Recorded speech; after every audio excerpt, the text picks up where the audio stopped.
प्रणाम साथियों, मैं हूं आचार्य आदित्य कुमार शास्त्री और स्वागत करता हूं मित्रों आप सभी लोगों का अपने इस वीडियो में। और हर बार की बात इस बार भी मैं आप लोगों के लिए उन देव शक्तियों का, उन दिव्य शक्तियों का हम लोग जो है अपनी आस्था की दृष्टि से, भक्ति की दृष्टि से, ज्ञान की दृष्टि से और श्रद्धा और आस्था और विश्वास की दृष्टि से तो हम सभी लोग उस परम चेतना को जानते हैं, मानते हैं और बड़ी श्रद्धा से हम उनकी भक्ति को करते हैं। किंतु चूँकि यह युग वैज्ञानिक युग कहलाता है, यह युग जो कि आज तर्क और तथ्य के रूप में प्रत्येक चीज़ों को प्रमाणित रूप से देखने के लिए बाध्य कर देता है। और आज की जो पीढ़ी है, आज की जो जनरेशन है, शायद वो विज्ञान के तथ्य से जुड़े होने के नाते उसको, उन बातों को यदि उसकी ही भाषा में, उसकी ही शैली में यदि वो बात बतला दी जाए तो लोग और भी सरलतापूर्वक उस बातों को समझ सकते हैं। तो अभी तक हमारे यहाँ अपनी भक्ति के विषय में, आस्था के विषय में, प्रेम के विषय में अनेकों विषयों पे जो है आचार्यों ने अनेकों ग्रंथों का निर्माण कर दिया है इस विषय को बतलाने के लिए। और भक्ति पथ के जो पथिक हैं वो इस विषय को बड़ी गंभीरतापूर्वक जानते हैं। किंतु यदि उन तथ्यों को हमें विज्ञान की दृष्टि से अगर उस कसौटी पे कसना हो तो थोड़ा कठिन जरूर होगा, किंतु वो उतना ही प्रमाणित है जितना कि आस्था और भक्ति की दृष्टि से। तो आज हम थोड़ा प्रयास करेंगे कि हम वो जो दैवीय चेतना है, जो दैवीय शक्ति हैं, जो धाराएं हैं, वैसे तो पूज्य गुरुदेव ने इस विषय में जिनके भी मन में रत्ती मात्र भी अगर शंका हो तो आप जो है, एक बार आपसे निवेदन है कि आप गायत्री महाविज्ञान अवश्य पढ़ करके देखें। आपकी सारी शंकाएं, सारे प्रश्न आपके जो है वो आपको वहाँ पे उत्तर और सभी आपके हृदय के सारे जो है पट को वो खोलते हुए आपको मिल जाएंगे, जहाँ आपको वो दैवीय चेतना को, वो ब्रह्म विद्या को वैज्ञानिक दृष्टि से, आध्यात्मिक दृष्टि से, व्यवहारिक दृष्टि से, वो सभी पक्षों से पूज्य गुरुदेव ने उसे प्रमाणित करते हुए दर्शाया है। जिसे आप लोग पढ़ेंगे, श्रवण करेंगे, सुनेंगे, समझेंगे तो निश्चय ही हृदय के पट के वह सारे दरवाजे खुलते हुए चले जाएंगे। चलिए अब आते हैं हम अपने विषय पे। आज का जो विषय है वो वही है कि गायत्री को हम वैज्ञानिक दृष्टि से किस प्रकार उसको हम समझ सकते हैं।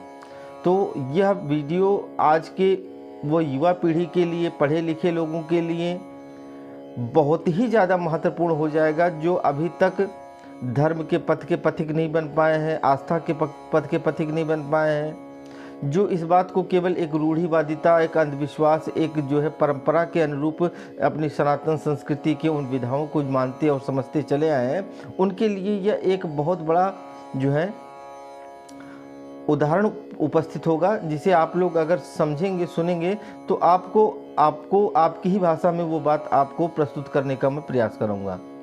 तो आज का विषय वही है, गायत्री को हम जो है वो वैज्ञानिक आधार पे हम उसे समझने का प्रयास करेंगे, अथवा दैवीय चेतना जो है उसको हम वैज्ञानिक दृष्टिकोण से कैसे उसको स्पर्श कर सकते हैं। तो आइए सरलता पूर्वक इस विषय को हम लोग समझेंगे। मित्रों, इस संसार में अनेकों प्रकार की वस्तुएं हैं, अनेकों प्रकार के जीव जंतु हैं, अनेकों प्रकार के प्राणी हैं, किंतु उनमें से हम जो हमारे लिए उपयोगी होता है उनको ही हम अपने पास जो है हम उनको संग्रहित करते हैं, उनको इकट्ठा करते हैं, उनको अपने पास एकत्रित करते हैं। जैसे बहुत सारे पशु पक्षी हैं, पशु बहुत हैं, पर उनमें से हम सभी पशुओं को अपने पास जो है नहीं ला करके रखते हैं। कुछ ही पशुओं को, जिनमें गाय सर्वप्रथम, हम ऐसा कोई नहीं है जो गौ माता से प्रेम नहीं करता हो, है ना। बहुत सारी नदियां हैं, पर हम गंगा को उसमें सर्वश्रेष्ठ मानते हैं और उसके जल को हम बिना किसी विचार किए अपने घर लेकर के चले आते हैं। अनेकों प्रकार की वन औषधियां हैं, पर उनमें से जो तुलसी है उसे हम विशेष रूप से उसकी पूजा करते हैं। तो क्या हुआ कि हमने जिसको महत्वपूर्ण समझा अपने जीवन के लिए, उसको हमने उसमें से चयनित कर लिया, जिस कार्य के उद्देश्य के लिए। औषधि के रूप में भी हम तुलसी का उपयोग करते हैं और दिव्य आस्था के रूप में भी, भक्ति के रूप में भी हम माता वृंदा के रूप में उनका पूजन करते हैं। गौधन के रूप में भी हम गौ का उपयोग करते हैं, कृषि कार्यों के लिए भी हम उपयोग करते हैं और साथ ही साथ आस्था और भक्ति की दृष्टि से भी हम उनका जो है उनका पूजन करते हैं। इसी प्रकार गंगा को औषधि के रूप में भी हम उपयोग में ले सकते हैं और साथ ही साथ में हम उनको भक्ति की दृष्टि से वो कलमल पावनी है। तो ये तो हो गया कि संसार में जो वस्तुएं हैं, हमें जिनकी जिस प्रकार से आवश्यकता होती है, हम उन वस्तुओं को उस वहाँ से जो है चयनित करते हैं, इंगित करते हैं और अपने पास ला करके उसको उपयोग में ले लेते हैं। इसी प्रकार से जो किरणें होती हैं, तो कहते हैं कि जो ये सूर्य की रश्मियाँ हैं, सूर्य की जो किरणें हैं, उनमें बहुत सारी ऐसी किरणें हैं जो प्राण घातक भी होती हैं, पर उनमें से ऋषियों जो है वैज्ञानिकों ने जब उसका रिसर्च किया तो कहा उसमें से कुछ ऐसी भी किरणें हैं जो असाध्य रोगों को जो है समाप्त कर सकती हैं मनुष्य के भीतर की। तो अब क्या है कि वो दैवीय गुणों से भरपूर हैं, हम उनको किस प्रकार से ग्रहण करना है, एक बात यहाँ हो गई। अब दूसरी पक्ष में आते हैं तो कहते हैं कि जिस प्रकार जो है ईश्वर के दो स्वरूप हैं, एक सूक्ष्म है और एक स्थूल है। स्थूल हम उसे कहते हैं जिसको हम देख सकते हैं अपने इन दृष्टियों से, और सूक्ष्म उसे कहते हैं कि जो है तो किंतु सूक्ष्म होने के कारण इन चर्म चक्षुओं से दिखाई नहीं पड़ सकते हैं, किंतु उनको हम स्पर्श कर सकते हैं। बहुत सारी चीज़ें हमारे यहाँ हैं, जैसे कि हमारे यहाँ सर्दी है, गर्मी है, जाड़ा है, बरसात है, ये मौसम के जो ऋतुएं हैं, इनके प्रभाव हम लोगों के जीवन में आते हैं। हम वो सर्दी हमें दिखाई नहीं पड़ती है लेकिन हमें महसूस होती है, और हम सर्दियों में जो है वो वूलन कपड़ों को ढूंढने लगते हैं, कंबल को ढूंढने लगते हैं, अग्नि को ढूंढने लगते हैं, है ना। तो इसी प्रकार से वो परमाणु हैं, वो जीवाणु हैं, है ना। रोग के विषाणु जो है वो दिखाई तो नहीं पड़ते हैं, परंतु जब हमें वो अपना संक्रमण हमारे भीतर प्रवेश कर देते हैं तो हम उससे व्यथित हो जाते हैं और हम स्वयं को अस्वस्थ महसूस करने लग जाते हैं। तो इसी प्रकार से वे जो सूक्ष्म तरंगे हैं, जो सूक्ष्म चीज़ें हैं, वो देखी तो नहीं जा सकती हैं किंतु उनको महसूस किया जा सकता है। और जो वैज्ञानिकों ने किया साथियों, शोध किया हमारे यहाँ, तो शोध करके उन्होंने पाया क्या, कहा कि वो सारी चीज़ें जो हमारे यहाँ पहले से इस प्रकृति के अंदर जो है उपलब्ध थी, अब उनको कैसे उपयोग में लिया जा सकता है, केवल उन्होंने उसका ही आविष्कार किया। जैसे भाप है, गैस है, बिजली है, इन चीज़ों को, बिजली को किसी ने बनाया नहीं, अग्नि को किसी ने बनाया नहीं, भाप को किसी ने बनाया नहीं, लेकिन अब उस बिजली का हम उपयोग कैसे ले सकते हैं, आविष्कार के रूप में वैज्ञानिकों ने यही किया कि उस बिजली की तरंगों को किस प्रकार से एक ऐसे उपकरण में हम ला करके प्रस्तुत कर दें कि जो प्रकाश का कार्य कर दे, जो ईंधन का काम कर दे, जिससे हमारी रेल की यात्रा हो जाए। तो वैज्ञानिकों ने जो अपने शोध में किया वो यही किया कि उस सूक्ष्म को पकड़ा, उसको पहचान किया, और पकड़ करके उसको पहचान करके उसको वहाँ केंद्रीभूत कर दिया कि ताकि उसकी ऊर्जा को हम सभी लोग लाभ में ले पावें। अब हम आते हैं अपनी आध्यात्मिक। तो जब हम आध्यात्मिक ऊर्जा को देखने के लिए प्रयास करते हैं मित्रों, तो कहते हैं वो इससे भी ज़्यादा सूक्ष्म है, वो जो है इससे भी ज़्यादा सूक्ष्म है, तो इसलिए वह जो है पकड़ में नहीं आ सकती है ना। स्थूल चीज़ों को हम पकड़ सकते हैं, अग्नि को चमटे से उठा सकते हैं, जूते में पैर डाल सकते हैं, है ना। तो जो दिखाई पड़ता है उसको तो हम पकड़ सकते हैं, लेकिन जो पकड़ में ही नहीं आता हो उसको कैसे पकड़ा जाए।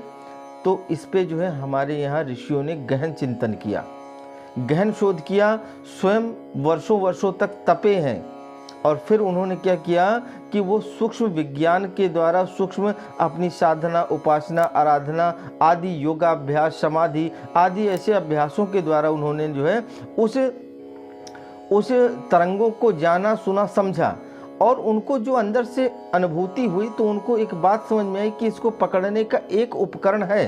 क्या?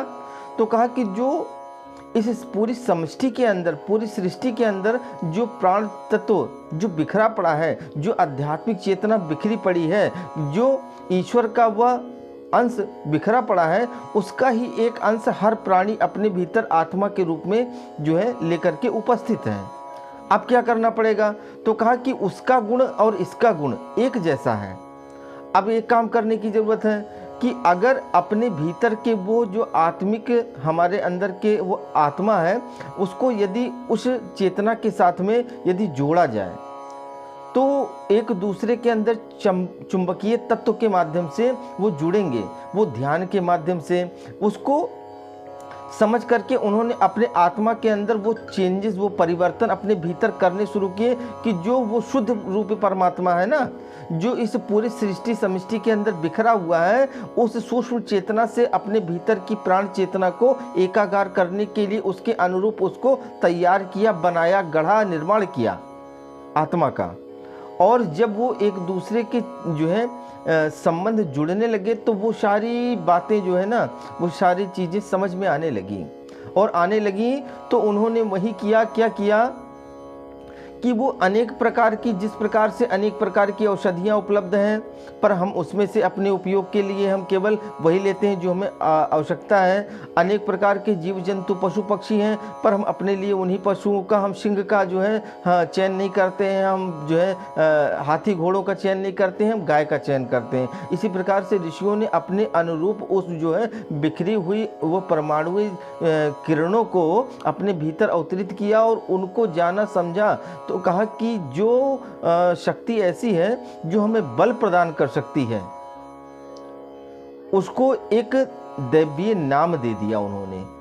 अब आप उसको हनुमान कह करके पुकार ले में, आप उसको दुर्गा कह करके पुकार ले में, आप उसको किसी भी रूप में ले सकते हैं। पर उन्होंने जो चयनित किया था वो क्या किया था कि वो बिखरी हुई किरणों के माध्यम से बिखरी हुई वो चैतन्य ऊर्जा को जो है ऋषियों ने अपने जीवन की प्रयोगशाला में प्रयोग किया था और प्रयोग करके उसके विभिन्न विभिन्न पृथक पृथक नामों से उनको जो है बतलाया था। कहते हैं कि जो श्री विद्या को प्रदान करने वाली है, जो श्री धन वैभव यश कीर्ति देने वाली है, लक्ष्मी है, उसको लक्ष्मी के नाम से दिया। जिन मंत्रों को जप करके बुद्धि का, विवेक का, मेधा का, ऋतंभरा का जागरण हो सकता है, उसको गायत्री के नाम से, सरस्वती के नाम से पुकारा गया। जो हमारे अंदर बल, साहस, पराक्रम को वृद्धि कर सकती है, जिन मंत्रों के द्वारा उनको जो है हमारे यहाँ ऋषियों ने चयनित किया और चयनित करके फिर उनको वैसा स्वरूप प्रदान कर दिया। स्वरूप तो हमने बनाया है मित्रों, नाम और स्वरूप तो हमने बनाया है, पर उस ईश्वरीय चेतना को ऋषियों ने जो है वो अपने भीतर अपने जो है प्रयोगशाला में प्रयोग किया, जाना समझा और उनको प्रयोग में कैसे लाया जा सकता है, लाभ में कैसे लिया जा सकता है, उसको ला करके हमारे सामने प्रस्तुत किया। तो यह एक वैज्ञानिक आधार पर भी आप लोग इस बात को समझ सकते हैं। यदि थोड़ा प्रयास करेंगे तो आप इस बात को समझ सकते हैं कि ऋषियों ने क्या किया कि उस बिखरी हुई जो है दिव्य चेतना के साथ में, उस ब्रह्मांड की दिव्य ऊर्जा के साथ में, उस ईथर एनर्जी के साथ में अपने आप को उसके अनुरूप बना करके, क्योंकि वो उससे एकाकार तभी होगा जब उसके जो है समतुल्य हम जब होंगे। तो वो परम पवित्र है तो हमें पहले पवित्र होना पड़ा भीतर से। वो परम तेजवान है, हमें तेजवान होना पड़ा साधना के द्वारा। तो जब उससे हुए तो वो एकाकार हुआ, एकाकार हुआ तो उसकी वो तरंगे, वो किरणें, वो चीज़ें वो भीतर आकर के अवतरित होना शुरू हुआ। इसलिए अवतार की बात जो आती है ना, वो अवतरण का अर्थ ही होता है कि जो भीतर आकर के अवतरित हो, है ना। कहते हैं ना कि भगवान उनके यहाँ अवतरित हुए। अवतरित का मतलब क्या होगा? उस रूप में, वो अंश में, उतनी मात्रा में वह देव सत्ता उस व्यक्ति के भीतर आकर के, अब उसके बाद में आपने उसको कोई भी नाम स्वरूप दे दिया, वो आपकी जो है मर्जी है ना। तो मित्रों, आशा करता हूँ ये विषय आप लोग समझ रहे हैं। ऋषियों ने फिर क्या किया कि उनको वैसा नाम दे दिया, स्वरूप दे दिया, और उसमें से जो हमने जो है हमारे भारतीय संस्कृति के जो स्तंभ है, जो आधार स्तंभ है, उनमें हम 4 को प्रमुख मानते हैं। कौन कौन को? तो कहते हैं गौ है, गीता है, गायत्री है, गंगा है। तो उनमें से गायत्री को सब देव शक्तियों में विशेष माना गया, क्योंकि इसलिए क्योंकि इसकी उपासना कर लेने मात्र से इसको अपने भीतर अवतरित कर लेने मात्र से कहते हैं ये त्रिपदा है, ये 3 पद हैं इसके। तो रिद्धि सिद्धि ह्रीं श्रीं क्लीं, ये तीनों विधाओं के माध्यम से ये तीनों शक्तियों की जननी है। ये बल भी देने वाली है, पौरुष भी देने वाली है, साहस भी देने वाली है, सामर्थ्य को विकसित करने वाली है। ये ज्ञान की देवी है, ऋतंभरा की देवी है, प्रज्ञा की देवी है। हमारे अंदर ये बुद्धि कौशल का भी विकास करने वाली है। और साथ में ये जो है ये धन वैभव यश कीर्ति मान सम्मान ये पद प्रतिष्ठा की भी अधिष्ठात्री देवी है। तो एक जगह पे यदि हम जुड़ जाते हैं, केवल एक गायत्री को ही हम समझ लेते हैं और उसकी ही चरण शरण को यदि ग्रहण कर लेते हैं, तो कहते हैं कि वो सारी चीज़ें जो है ना एक ही स्थान पे हमको बिठे बिठाए सारी चीज़ों को हम समझ सकते हैं, प्राप्त कर सकते हैं और जान सकते हैं। तो मित्रों, हमें अतिरिक्त कहीं भटकने की आवश्यकता नहीं है। एक को ही साधे सब सधे और सब साधे सब जाए, कहीं हमें इधर उधर भटकने की ज़रूरत नहीं है। यदि आपने माता गायत्री का चरण शरण को यदि आपने जो है पकड़ रखा है, तो निश्चित मान करके चलिए कि वो आपको सब कुछ जो हम कल्पना भी नहीं कर सकते हैं, वो सब कुछ देने में वो सामर्थ्यवान देवी हैं।